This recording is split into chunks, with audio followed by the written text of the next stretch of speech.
عامر بن حبیب روم کی قید میں آئے تو رومن 10 آدمی تھے، 9 قتل کر دیے، یہ بڑے خوبصورت تھے، لمبے چوڑے تھے، تو اس کو ایک رومی سردار نے اپنا غلام بنا لیا۔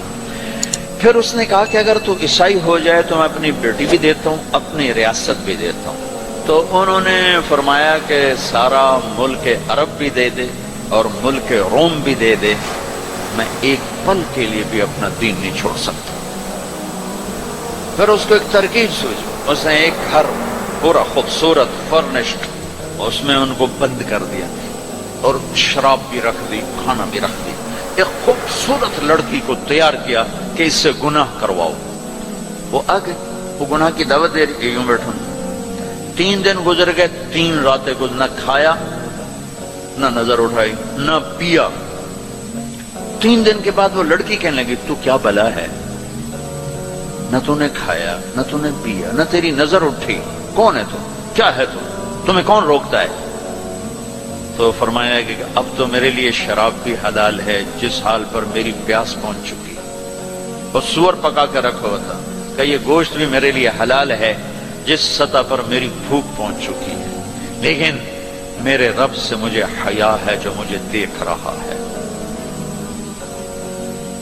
میں یہ کام نہیں کر سکتا۔ لڑکی 3 دن کی بجائے 30 دن یہاں بیٹھی رہے، میں یہ کام نہیں کر سکتا، میری جوانی امانت ہے، اس پہ داغ نہیں لگ سکتا۔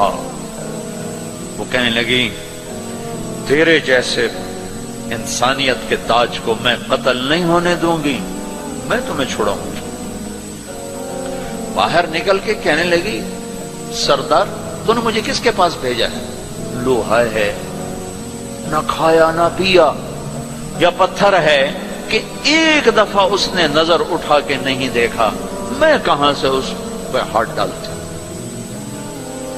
اور پھر رات کو آئی، ایک تھیلے میں کچھ کھانا اور ایک مشکیزے میں تھوڑا پانی، اور اس کو چپکے سے نکالا، کہا کہ یہ دیکھو تارا، قطب ستارہ دیکھا، کہ اس کو یہاں رکھنا کندھے پر اور چلتے رہنا، رات کو چلنا دن میں چھپنا، اگر اس کو تم نے اس سیدھے کندھے کے ساتھ رکھا تو ایک دن تم عراق پہنچ جاؤ گے۔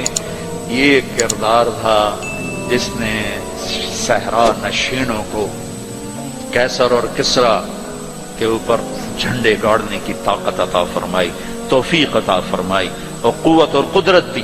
اپنی 24 گھنٹے کی زندگی میں تمہاری ہاسٹل لائف ہے، پارٹیاں نہ بنو۔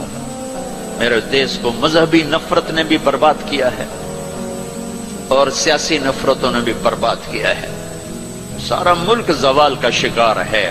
میں سیاستدانوں کا صرف گلہ نہیں کرتا ہوں، میرا تو ریڑھی پہ سیب بیچنے والا بھی بددیانت ہے، خائن ہے، تو میں سیاستدانوں کا گلہ کیا کروں، میں افسران کا، بیوروکریسی کا رونا کیا روں، ہمارا تو چپڑاسی بھی بددیانت ہے۔ اللہ اس کے رسول کی غلامی کو ڈھونڈو ڈھونڈو، مذہبی نفرتوں کا شکار مت ہو۔ ہماری نسلوں میں بڑے دکھ سے یہ باتیں کہہ رہا ہوں کہ جیسی نفرت میں نے پاکستان میں دیکھی ہے مذہب کی، پوری دنیا میں کہیں نہیں دیکھی۔ مذہب کا اختلاف کب نہیں تھا؟ میرے نبی کی موجودگی میں صحابہ میں اختلاف تھا، نبی کی موجودگی میں اختلاف تھا۔ اختلاف ختم ہی نہیں ہو سکتا، محبت کرنا سیکھو۔